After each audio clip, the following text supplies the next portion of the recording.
Ladies and gentlemen, welcome to the 35th episode of Visioncon Live, your go-to nerdy talk show. I'm your host, Zach Wilson, but you didn't come here to see me today. You came to see the man of the hour. He's Mr. 2 Bon Clay from One Piece, William T. Spears from Black Butler, Yoki from Full Metal Alchemist Brotherhood, just to name a few. He's the legendary actor who brings his charismatic charm to everything he does. Ladies and gentlemen, please help me welcome the one, the only, Barry Yandell. Barry, how you doing today? I am fantastic. I'm so excited about this.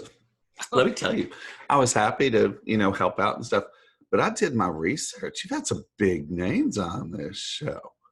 I feel really kind of, kind of Walmart compared to... Oh, I'll have none of that, Barry. Barry, I was honest to God, super stoked when you said yes, that you'd be on the show. And yes, I've been super fortunate. All of us... I didn't really think that we were going to get past episode 10, and now we're on episode 30, 35? Crazy. I'm very blessed, lucky, whatever adjective, verb you want to use. But, Barry, I did want to start us out. Obviously, you are a hallowed name, household name, what have you. But I want to know where it all began. Was being a performer and an actor always the case, always the idea? Or did something happen later in life that kind of got you here? Yes, and I watched some of the other interviews, and it's so great when they're like going, no, this wasn't the plan. I didn't plan on being an actor. Well, I did. From the time, I was always a little childhood performer singer, but from the time I started high school, I just fell into theater. And I've got a great story to tell you that involves one of your past guests, Lucy Christian. Oh, my God, please. Let me do this. So, like years ago, and I want to, disclaimer, sure. I love the fans. I love that y'all love anime. I appreciate it. I think it's a beautiful art form, and I'm so thankful that I get to do this. I just think I'm too ADHD I've tried to watch my shows. My mind starts wandering. So people say, what's your favorite episode of Black Butler? But I'm like, yeah, I've never seen it. Actually, I have seen like 4 or 5 episodes. I've never seen One Piece or Full Metal Alchemist. I've started watching a new show of mine called Decadence. Pretty cool. Yeah. And one that really holds my attention is called SSSS Gridman. It's really cool. So real quick, about probably like 20-something years ago, I was at a theater convention. I'll make it short. I got on this bus for these theater teachers that were being driven to St. Edward's University, and they were going to watch some show. And I sat next to this lady named Barbara Christian. And we became fast friends after that. And she turns and she goes, now, are you an actor or a teacher? I said, both. She's so sweet and simple and country. She goes, my daughter is an actor, and she just played Peter Pan in Houston. And she's been getting work doing this thing called anime. Do you know what that is? And I said, no, I don't. She said, yeah, she's doing voices for these cartoons. Anyway, so then years later, I'm at the old Funimation, and I'm in a booth, and I hear they say something about Lucy. I go, Lucy? And we'd never met. She goes, Barry? I said, I feel like I know you. I love your mother. Anyway, okay, so there's that. Now, to the real meaty story, and I tell this often, and I ramble, so I'm going to make the Reader's Digest version. I had always, I went to, got my undergrad in theater at Texas Wesleyan University, became a teacher, taught for a while I broke into voice acting, which I'll tell you about in a minute. Then went to grad school at the University of Houston. Never totally finished because I had a mental breakdown, but that's a whole other story. And if you come to Anime Dallas, I'm doing a whole panel on battling and surviving mental illness and how anime helped bring me back to the real world. Juicy, huh? Okay, so about 20-something years ago, I was on the road and my phone rang, and it was this girlfriend of mine from college, and she was in a panic, and she said, my agent got me an audition at this place called Funimation, and I can't find it, and I knew you grew up in the area. Can you help me? I said, where are you? Meet me in the parking lot of Kentucky Fried Chicken. She did. No time for a snack. We were in the parking lot of Funimation. She couldn't get anybody to answer the phone. And she was like, I'm late. My agent's going to kill me. Finally got someone on the phone. She looked at her car window, said, they said they've had a cancellation, so they'll be able to see me. I went, oh, honey, that's great. Hey, what about me?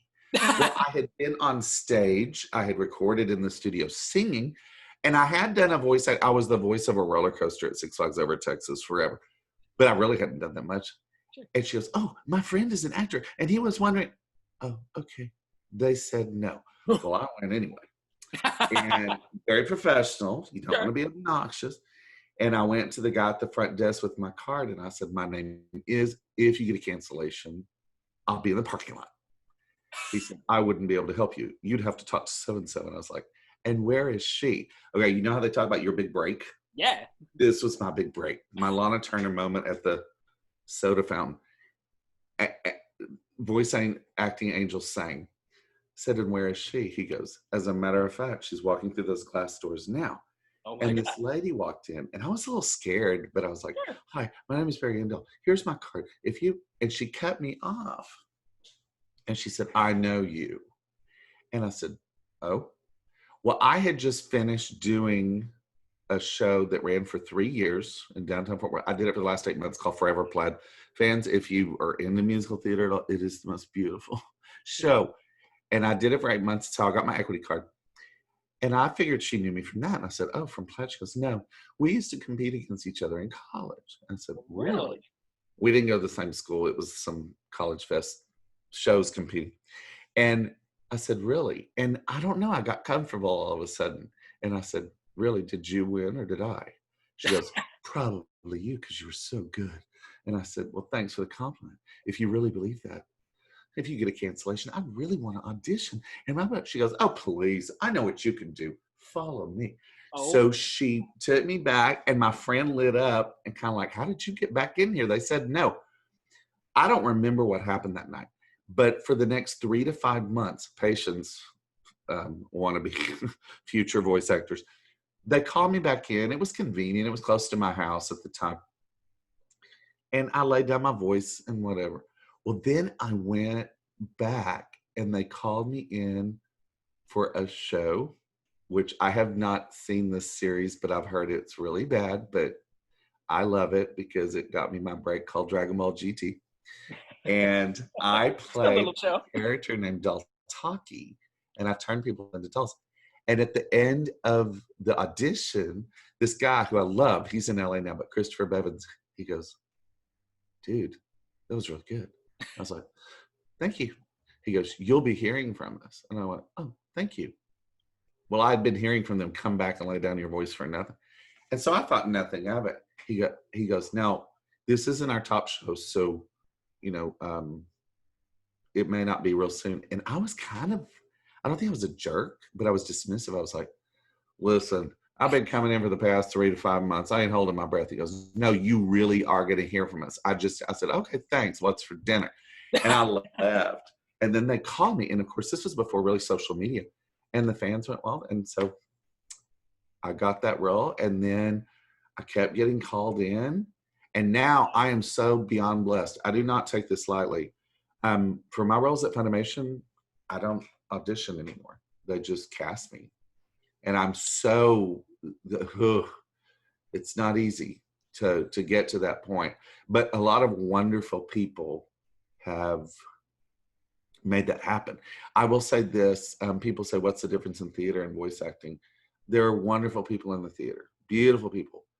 But there are some evil people. And I have yet to meet anybody that is not the most amazing in the world of voice acting.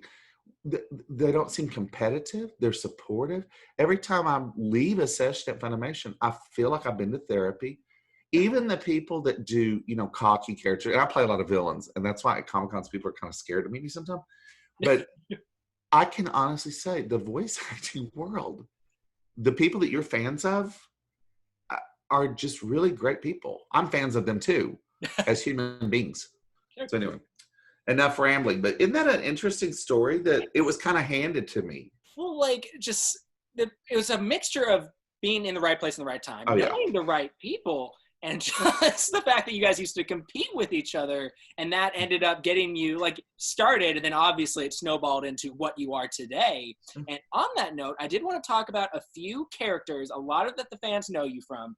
The first, and before we do that, however, guys, if you're watching this live here on Facebook, make sure to, plenty of you have already messaged Visioncon directly, your comments and questions for later, but you can also do that in the live chat as well if you're watching this live.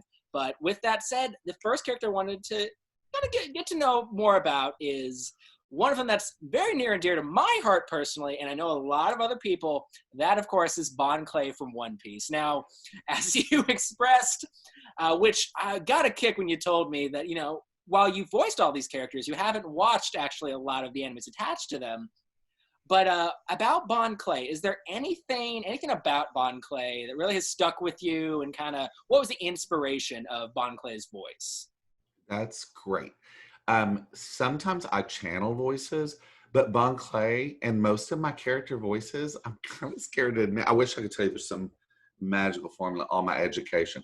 It's kind of like, how do I say this? A belch. Whatever comes out. And fortunately, the directors used to go, yeah, love it.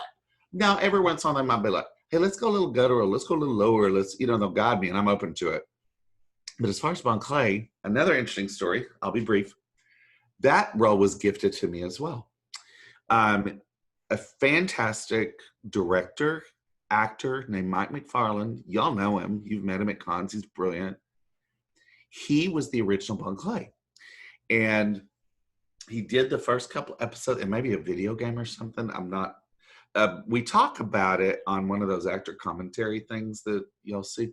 By the way, people think those are scripted. They are not. They sit us in a chair with headphones. They start the video, and we just talk. My first one, I was so nervous. I was like, what am I going to say? What am I going to say?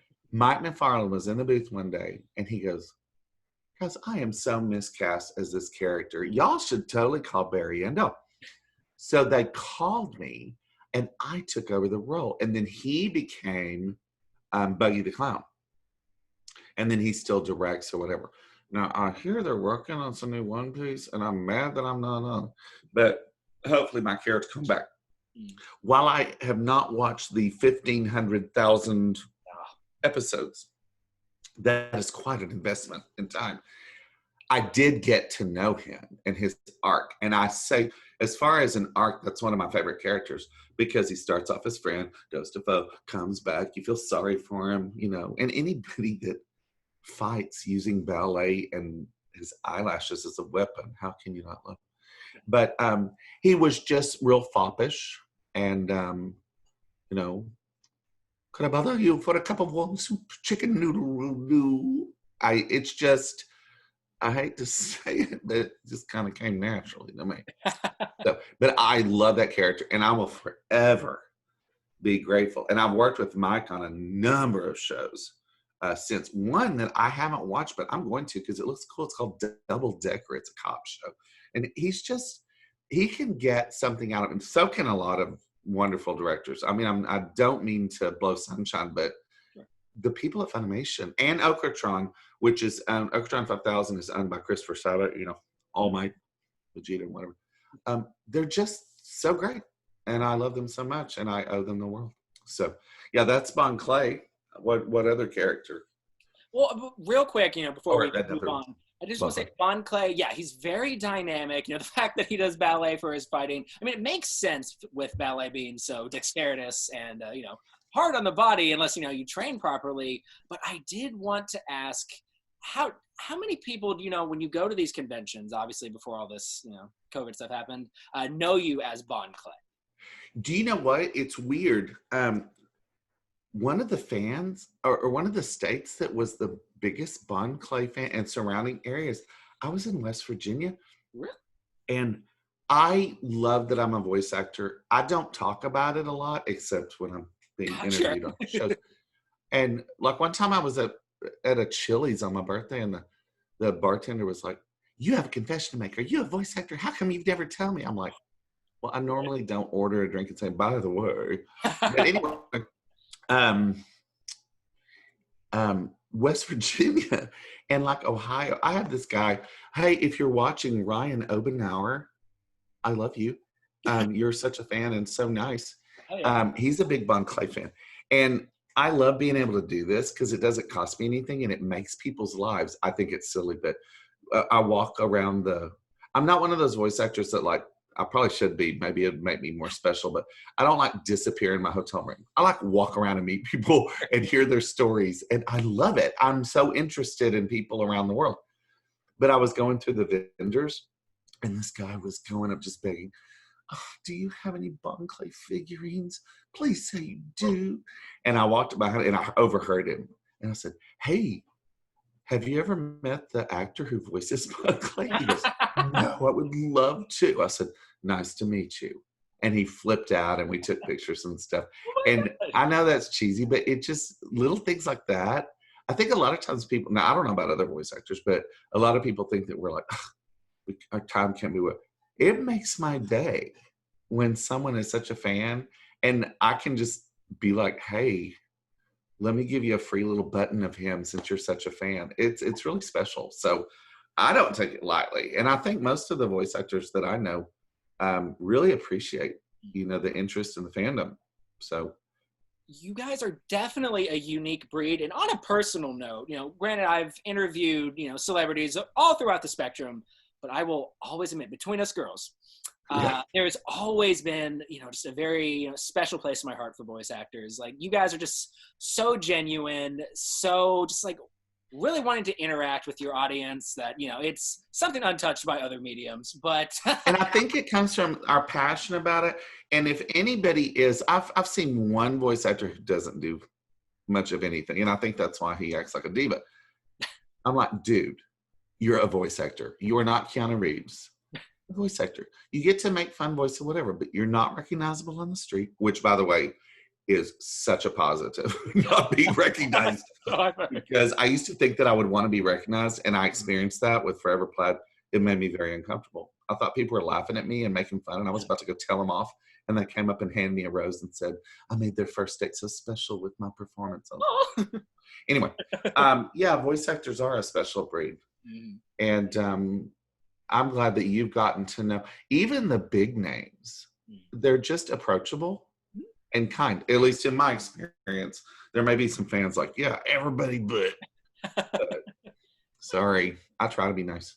Well, you also catch people, on off days and everything. But off days, they're hungry, got a headache. It happens. We're human.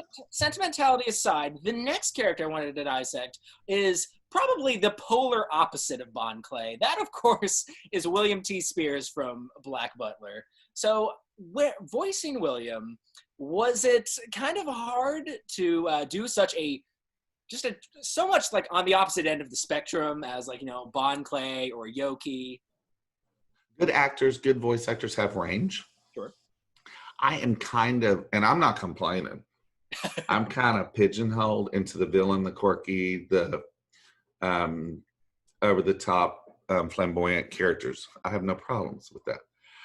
In fact, no offense to any other voice actors, when I saw some of what, I'm like, why was I not cast as Girl Sutcliffe? That's so much more my wheelhouse. So you open the door. Ian Sinclair, many of you know him as a great voice actor. I know him as a brilliant director and the nicest person in the world. I love him and I owe him a lot because he called me in. We had never met. Everybody thinks that voice actors like sit in the booth and work together. Half of us, I've never met a lot of them. I love them, and we're on the same shows, but we don't record together. Anyway, so I get called in for an audition for this show. I don't even know what the name of it is. And I think they kind of kept it secret.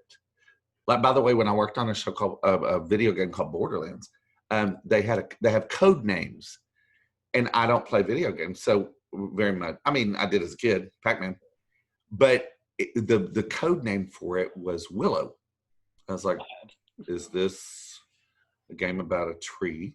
Or there was a show in the 80s about a little person named Willow. But anyway, he called me and he goes, Barry, Ian Sinclair, big fan, never met you, blah, blah. And I felt instantly at home. And he said, okay, so here's the deal. By the way, you never get paid to audition, but this was rare. He goes, we have a really hot show coming up. It's called Black Butler. And I was questioning the title, like, what? No, it just sounded like it might be a little off in a political. So anyway, I was like, okay. I can see that. And he said, there's this character named William T. Spears, blah, blah, blah, blah, blah. And he told me a lot about him. He goes, we're actually paying you to audition. So step in the booth. We're giving you a couple lines. I just want to let you know, please, it has to be perfect. So we're considering a few guys. If we don't go with you, please don't take it personally. And I'm like, I don't care. I mean, I guess if I had studied up on the manga and I was such a fan, but I didn't even know what it was about. Sure. And so he goes, just go in and give us a couple of lines. And so I said like 2 lines. He goes, yeah, you're William. Okay, thanks. Let's go on. Oh, so I was like, oh, cool. Thank you. So I'm grateful to him. Bevins kind of gave me my start. Mike McFarland gifting me Bon Clay. And I will say this, not to toot my own horn. I think I am talented as an actor. I would agree. But more than being talented as an actor, it is a very small world. This goes with film, stage, anything. I've gone through my days in the past, and some people are probably watching this. Oh, yeah, I remember many, many moons ago, where I was a little bit of a diva and difficult to work with, and I decided I did not like that side of me. I think that I get work because I'm easy to work with. I'm professional. I try to be very punctual. I'm easily directable, and I'm kind of funny in the booth. I mean, we cut up and whatever, but I'm not one of these people that's like, oh, my great talent. All these shows. I really owe a lot to those fantastic Funimation people. And kind of, and I say Okratronkas, Christopher Sabat, and Raleigh Pickens, just people that I've worked with that are just, they've kind of gifted me this. I worked hard as an actor, but I think, honestly, I've kind of been gifted this life as a thing. And I've just recently broken into cons and loved it, and then the pandemic hit. So bad timing. I am appearing at Anime Dallas, December 4th or 6th. Come see me. Yeah. Go ahead. So that's William, and it isn't that difficult to play someone different. But I do know that when young fans that are in love with him, look, I have a face for radio. Think about it. And I know when young teenage girls and up to young 30-somethings, they come to meet William T. Spears, I can tell they're like, oh, that's not what I had in mind. Well, like, growing up, I definitely kind of wrote off Black Butler as, the anime that I only pretended to like because, the girl I was into at the time was into it. But way later, I want to say, like, within the last 2 years, I actually gave it a shot. And oh my God, is it good. Like, way better than I ever thought possible. The episodes I've seen are really good. And I love, which I do about a lot of the anime, of course, the artwork, the music. Yeah.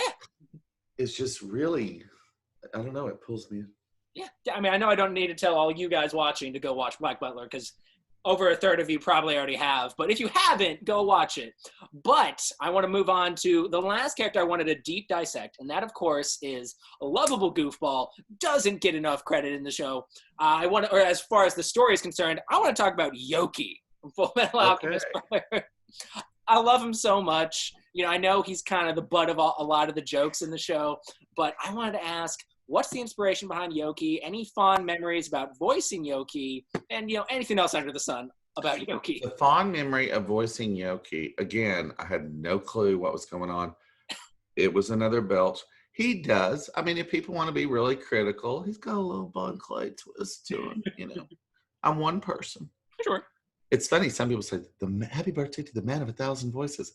I don't really have 1,000 voices. I have like 9 that I tweak and, depending on the scenes. But my best memory of Yoki is I did Full Metal Alchemist, never watched it.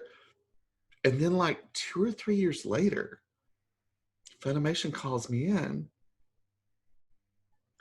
They say, we're going to work on FM. I mean, sometimes, by the way, when they call me in, I don't even know what the show is.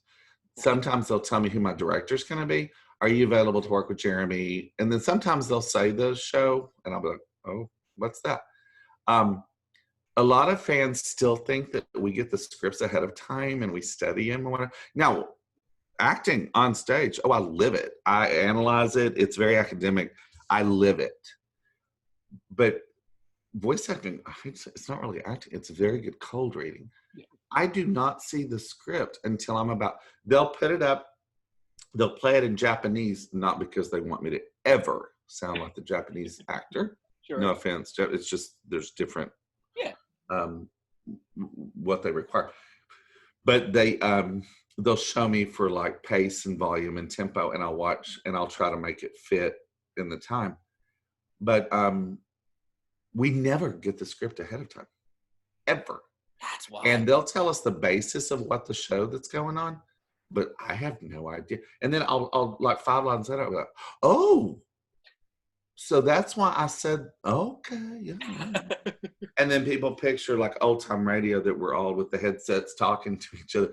I am playing to people that have already recorded or silence. And then I speak to silence. And that is a little challenging. Sure. Because I'm a big listening actor, and I try to deliver all of my lines as a reaction to what is being said to me rather than it's my turn to speak. So when it's silence, it's kind of challenging. But real funny, Yoki, I go back in like 3 years later, we're going to work on a little FMA. I'm like, oh, cool. Who am I playing? And they show his picture. I went, okay, I don't watch, but didn't I die?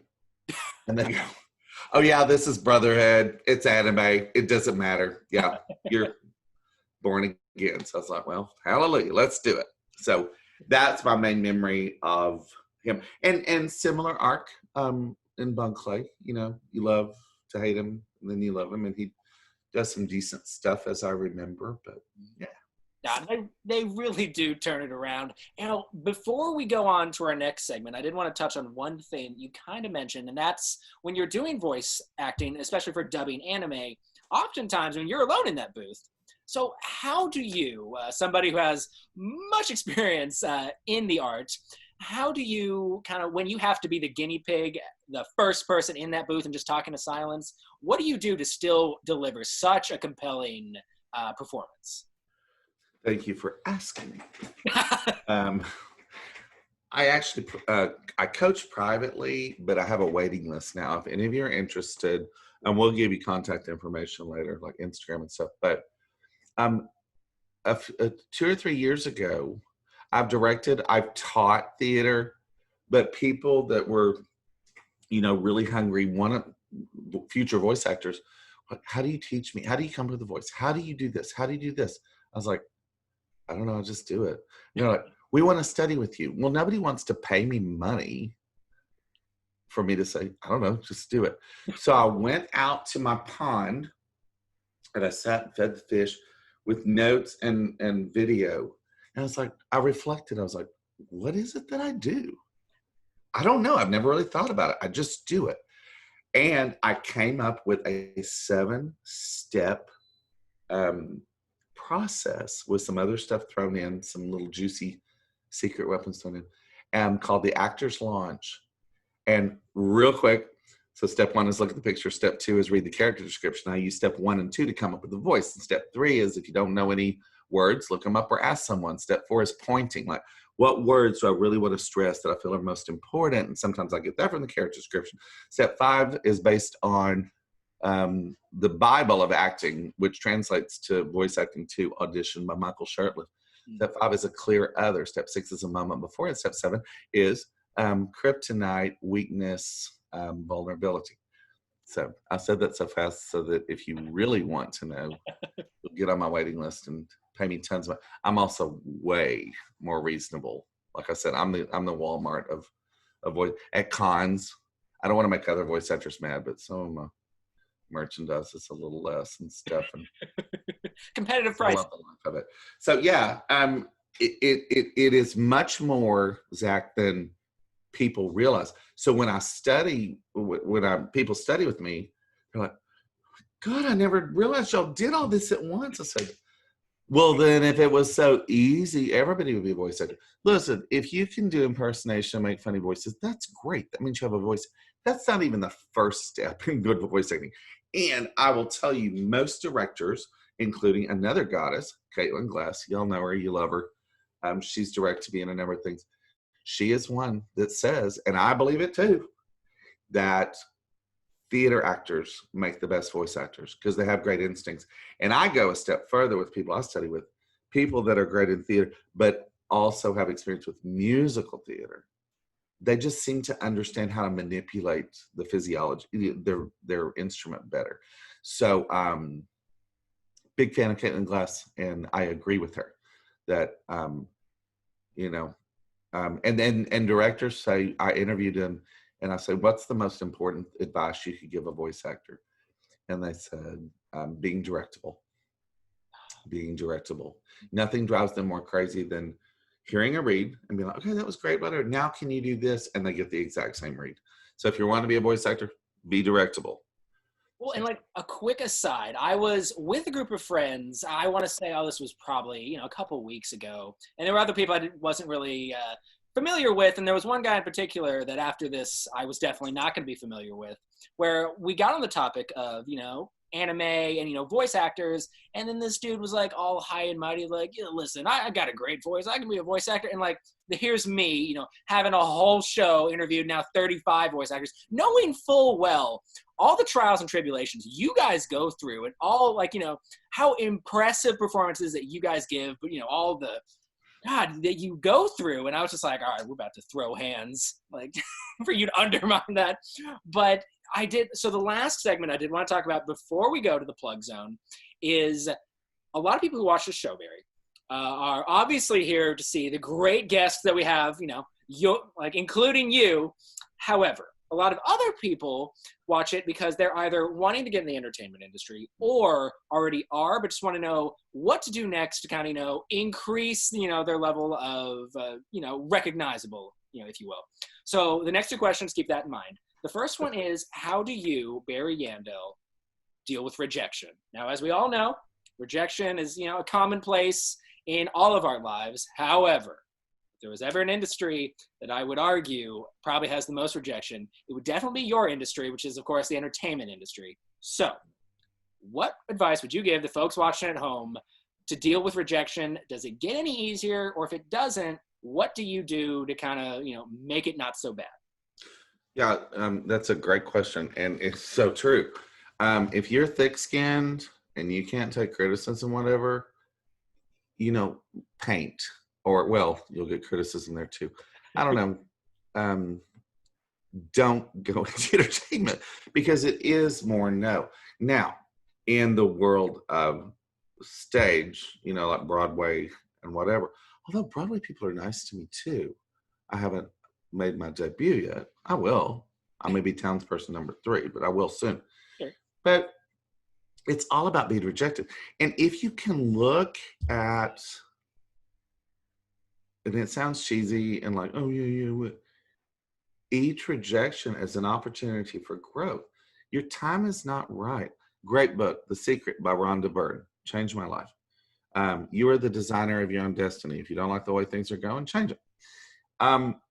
Lots of rejection. Now, in voice acting, I've been so spoiled because, like I said, I don't audition anymore. Now, I still audition for video games.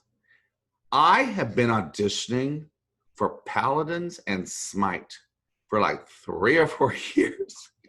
And I have never gotten even a call back or whatever. But it doesn't matter. It's great exercise for me to call in the auditions when I do. Sometimes I get busy. I just call them in over the phone. But no, I've never gotten, and I've heard of some other real big name voice actors where they're like, yeah, they've been auditioning for 7 years. They've never gotten cast. It is not, if you can get to the idea, it's not personal. It's not like someone is making a personal judgment that you are bad or whatever. There's just always someone better. With that being said, I worked with a couple of students. Here's where I sound like old Ben, get off my lawn. I've been an actor for like 35 years, and I've been a voice actor for Funimation for like 22, something like that. These people that study with me, they're like, I'm like, what's wrong? I really hope to be working at Funimation within my first year. It looks like that's not going to happen. I'm like, okay, do you know how insulting that is to me? I have dressed up as Rudolph the Red-Nosed Reindeer at rich country clubs where kids kicked me and pulled my tail for $10. You got to pay your dues. Yeah. I mean, like I said, my voice acting career was kind of handed to me, but it wasn't just given. Sure. I didn't just walk in one day and said, hey, do you want to be a voice actor? But by the way, for those of you listening, people say, do you not watch your shows because you don't like to hear your voice? I love to hear my character voice. I'm a good actor. My normal voice, as you can tell, is like fingernails down a chalkboard. And one time, for those of you that know the girl that plays CL, I love her too, Brina Palencia. She admitted to me at a function that she had never really worked with me, and someone recommended so highly. And she said, when I met you and I heard your natural voice, and I was like, ooh. And then you got in the booth. Yeah. Oh, okay. And then Christopher Sabat, he didn't know I was standing behind him at Okatron. And he turned to the engineer and he goes, I just love Barry Yandell because in real life, because Christopher Sabat, by the way, his All My voice, that's his normal speaking voice. Like his wife's name is Tabitha. I can totally hear him in the grocery store. Tabitha, how are we doing on paper towels? Did you need some LeSueur peas for the new recipe you were thinking of trying? Not all of us are gifted with, velvet voices. And he was there and he turned to the engineer and goes, I just love working with Barry Yandell because on the street, his voice, it's like, hi, my name's Barry Yandell. I'm just so excited to be a voice actor. And then he gets in the booth. He's like, I will kill you. And he goes, oh, I went, oh, that's funny. He goes, oh, I'm sorry. I said, don't be sorry. I take that as a compliment. That means I'm a good actor. We're not all blessed with a Christopher Sabat voice. Oh, I wish I was. But anyway, yeah. So that's that. It is difficult sometimes, but you get used to playing the silence, and that's where the relationship between great directors, and I have no complaints about any of my directors. There's a couple that I just like, we read each other's mind that I prefer. It's easier to work with, but any director I've ever worked with, I love. So, but yeah, it's a trick playing the silence, but you get a good director, they're important. By the way, just a commercial. I get most of the credit as an actor. The director gets some credit. The people that get the least amount of credit are the engineers, fans. They're the real brilliant geniuses in the room. They just sit in. We're cutting up. They usually sit in silence, just tap away. They are doing magic. And all fans that love anime, you should find out who the engineer is on that show and write them a letter. Say, thank you for doing what you do. They make my life so much easier. And some of you that maybe you're interested in voice acting, you might think about going in that route too. A lot of the people at Funimation, I've done my research to tell my students, they went to Full Sail University in Florida, and it's in Orlando, or you can do an online program. And apparently they know what they're doing because half the people that are engineers, and I love them, at Funimation went to Full Sail. Go ahead. Of course. Well, I actually just had one more segment, but before we get to that segment, if you guys watching this, I want to see it trending on social media. Hashtag Barry Yandell for Smite and Paladins. And also, hey, listen, Sure. It's a guest that you had before. A few years ago, the sweet fans were wishing me a happy birthday, little demon Barry Yandell. And somebody said, I love the little demon voice. Who's with me? If Mark Hamill ever starts playing the Joker, Barry Yandell for the Joker. I'm like, I'm game. Hell yeah. Doesn't Richard Epcar play the Joker now? He does, yes. And he was your guest. And we're friends on Facebook. I've never met him, but I love him. I love his, and his wife is just gorgeous and lovely and fabulous. But okay, so he's the new Joker. But yeah, get me on that. And then some fan at a Comic-Con go, would you ever consider doing Disney? I'm like, no way. Hey, by the way, if you want to check out my demo, which is not a good example of a demo. I didn't have a demo reel until I was on 50 shows, but a producer needed me to market me in LA. YouTube, just my name. And it has Little Demon, William T. Spears, Yoki, Von Clay, and it has me singing a song that was written for me. And it was workshopped by Stephen Schwartz, who wrote Wicked and Oh, Godspell. And it never went anywhere. But I usually play devils and demons and monsters and gods. So check that out. Please like it. And yeah, there you go. But yeah, thank you for that. But I wish I could have played the Joker, but I'm sure Richard Epcar's brilliant. So one day. Or hashtag put Barry in a Disney movie, please. Hell yeah. All the hashtags. Well, guys, now is your last opportunity. Plenty of you have already messaged Visioncon directly, your comments and questions, or put it in the live chat. You've got one last chance to do so if you haven't already, however, because, ladies and gentlemen, we're in the plug zone. Barry Yandell, now is your chance to promote, plug, advertise, whatever verb you want to use, anything you want. The floor is yours, sir. Okay. Well, first of all, I am working on my online store, but it's taking a long time. So I don't know the best way. You know, we're still not back in the con world, and I miss meeting you. But I also miss having you help me pay my bills by buying my autograph on stuff. I am going to, I think Zach is putting my Venmo. I could do Venmo, PayPal, but I'm just doing Venmo. If you want merchandise or whatever, you can follow me on Instagram. I try to not do political. Well, there's really no need anymore, is Not there? anymore. Okay, I'm happy. It's I'm proud to be an American again. But if you want merchandise, like for example, we were talking about, here are just a few samples. Oh, and I'm getting some great prints done soon. So at the next con, I'll have great ones, especially good ones of Little Demon. I like my favorite, Hello Bunkley. Yeah. So if you want to contact me, my things are between 10 and 20 autographed. Hello. This. Yeah. Or this. But if you really want to get a bunch of characters, you know, that's got a whole bunch of them. This has a whole bunch of them with my silly mug. Oh, there he is. And look, we didn't even mention him. Oh, how can I forget? Fairy Tale, yeah, leader of the Pegasus group, who I just was reminded I channeled my high school algebra teacher. Really? Who was a greasy, large lady with herpes simplex who hated anybody that wasn't good in math. And I wasn't.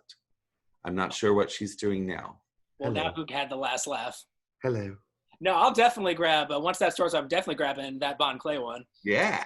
But where can they find you if they just want their daily dose of Barry? I feel like I could have. I am trying to be better about posting more. I'm not the best at social media, but Instagram, Barry Yandell. My Twitter was hacked, and I don't care. Because when I think of Twitter, someone else comes to mind. So I'm just like, I don't care. I'm not doing Twitter. But Instagram, just Barry Yandell. I post about theater, acting, sushi, and occasionally I spoil myself to a pedicure. It's nothing controversial. I try to post daily, but it usually is more like weekly. But when I get opportunities like this, I did post about this show. I was so excited to be on it. So hopefully some people saw me. I did have some people, I'm sorry I don't remember your handle, your name, your whatever, but someone said, what time is it Eastern? I'm tuning in, and so is all the members of the fan club. We're watching. So hopefully you're here, and thank you for your support. Keep following my Instagram. I'm not one that cares so many about the number of followers, but it's sad. Love the con people. A lot of times people don't follow your career. They just want to know how many followers you have. And I'm not like Tatum. I love you, Tatum. But he has like 70,000 followers. I think I just recently broke 880.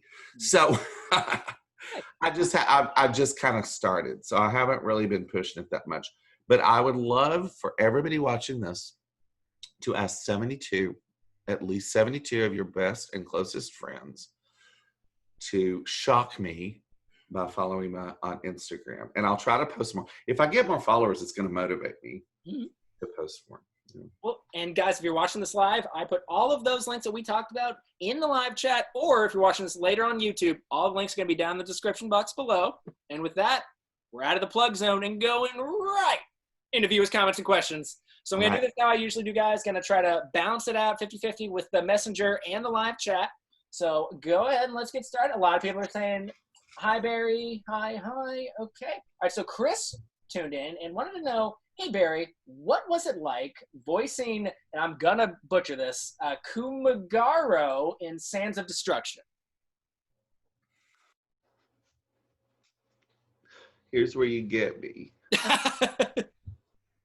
I have no memory whatsoever of that show or that character. So, two answers. One, I really channeled someone that was so interested in it. Two, honestly, I have no idea what you're talking about. I love you for watching. Just like I know people, a guy met me the other day and he was like stumbling over stuff. I'm like, I'm such a dork. There's no need. He goes, you're on my favorite movie of all time.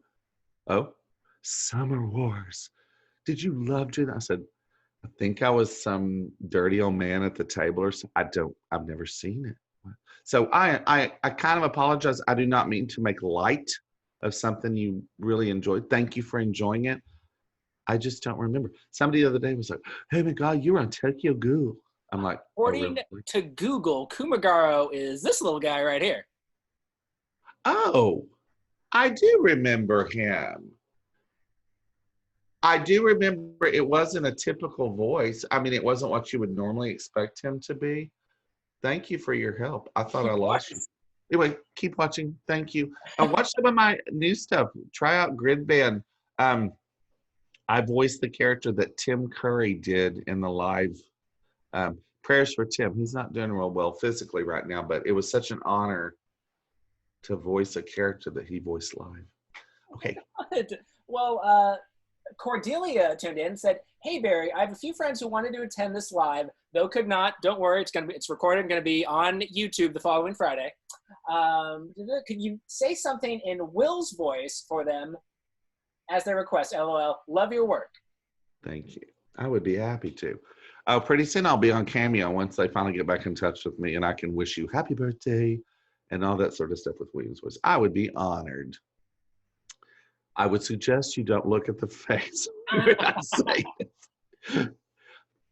My name is William T. Spears. I'm your instructor, here to mold you and guide you. Should you have any questions, feel free to ask. Oh, honestly, looks like overtime again. Really? Really? Perfect. Hell yeah. I need my horn rim glasses. All right, and then okay, all right. A lot of people are saying hi, Barry. Hi. All right, tuning in to the messenger. Okay, so Courtney tuned in and wanted to know that aside from voice acting, what are your some favorite hobbies? That's a great question, and I'm going to address something. A lot of people think that voice actors are just sitting back raking in the dough. Most voice actors I know, unless they work as directors and whatever, we have other jobs. I own 2 Airbnbs, and I never thought I would love being in the service industry. I love staging them and welcoming guests from all around the world, and with aromatherapy and a welcome bottle of wine. And so 2 Airbnbs. I loved going to the theater when it happened, especially Broadway. I love to travel, but haven't done that in a while. I am going to go to New York, even though Broadway shut down over Thanksgiving. Then go to Salem and Boston, and then Christmas I'll be in Puerto Rico. So I love to travel. I love to cook, and I'm pretty good at it. It's just I don't cook. I don't have a lot of people to cook for, and because of social distancing and stuff like that. I actually kind of like doing a little bit of like landscaping and gardening. Love pets. Used to have 4, but it's not feasible with my properties, my Airbnbs. But good question. Thank you for that. And all these people saying hi. I think I can speak for voice actors. Again, I'm going to mention it. I kind of touched on it before, that y'all think we're so, whatever. Thank you. I'm glad you enjoyed it. We are so thankful for you. We appreciate you, fans. I love saying hi to you. I would love to meet you and hear your story. I don't care if you work fast food. I don't care if you dig ditches. I'm interested in you and why you're an anime fan. It helps educate me. And a way that that can happen, another commercial. I am being smart with COVID. I'm not doing huggy pictures. We're staying our distance. I have my mask, which is probably a blessing for you because I'm a face for radio. But please, a lot of you are saying, I really want to meet you. The way you do that is you request me at your local con. And it can't just be you. It needs to be you and as many friends as you can gather. If you're a student in high school, ask your theater teacher or whatever to have every class take 5 minutes to request me. I mean, I hate to self-promote, but a lot of this business is. And I've just broken into the con world and then hello pandemic. But anyway, we so love and appreciate you. Please continue being fans. We love you. We love you. Hi. Well, we've actually uncovered some of those people that we mentioned on the Instagram. Yeah. Well, first, May Rand wanted to say, can you please tell Barry that May says hi, or May Rand says hi. So I recognize that name from Facebook. From social media, I think Instagram and maybe Facebook. But yes, hi, May. I would love to meet you someday. And I appreciate your responses. The person asking about the Eastern Standard Time that we talked about, that was Cordelia. Cordelia, okay. Yeah. And then Jessica was the fan club. Thank you. All right, we have time for about one more question, and I'm going to go to my boy David, who wanted to know, does your voice ever hurt after a session? Only one character I can think that it hurt. Well, actually, no, my voice didn't hurt because I used to do shows at Six Flags over Texas and Georgia, and I did like 6 to 8 shows a day. So I can't believe I didn't get nodes and total vocal damage. And any vocal damage that I did has only helped my character. But sometimes I get a headache. There is a show, some of you might know it. It's about badminton. It's called Hanibato. And I was a badminton coach.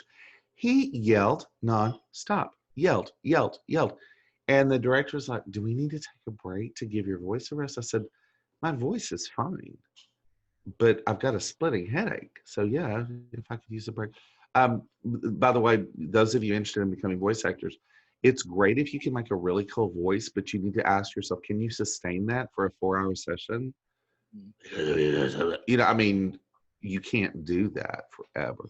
But, and then the other day, I worked with Jerry Jewell, great director, on a new show I'm on called Warlords. I didn't know how to pronounce it. It's like Nordic or something.